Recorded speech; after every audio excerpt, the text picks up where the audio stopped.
Welcome back. Remember this slide? I told you that we're going to wait until we set up our developer environment. And up until now, we've been using a browser to run our Python code. But we want to be professional developers. And professional developers use professional tools.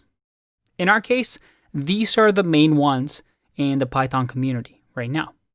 We have the terminal or command prompt, if you're on Windows, to run quick Python scripts. And we've seen this before. I can go into my terminal, type in Python or Python 3, make sure that we have that version.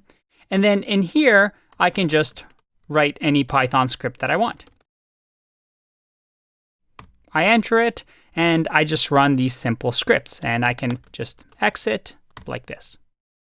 This is used for just quick testing, but most of the time, you're not going to see professional programmers use this method very often.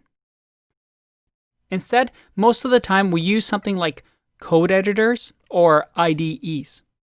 Now, nothing's preventing me from writing Python code in, let's say, a Word document, a Google Docs, or a text file.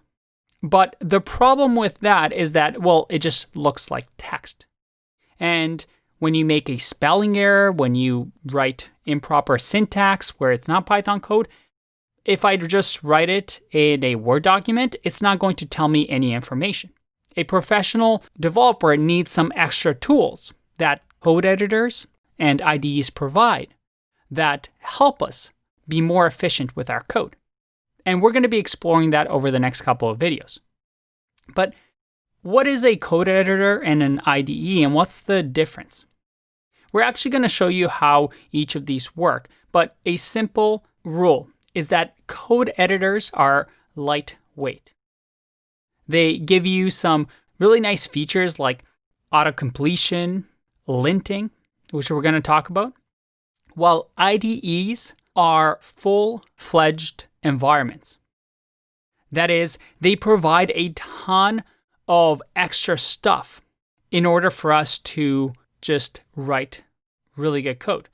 Because of that, they tend to be bigger. You have to download a large file size, but they come with a lot of things like auto-completion, debugging, code formatting, unit testing, code snippets, so on and so forth, versus code editors where you have to just install bits and pieces and kind of create your own environment.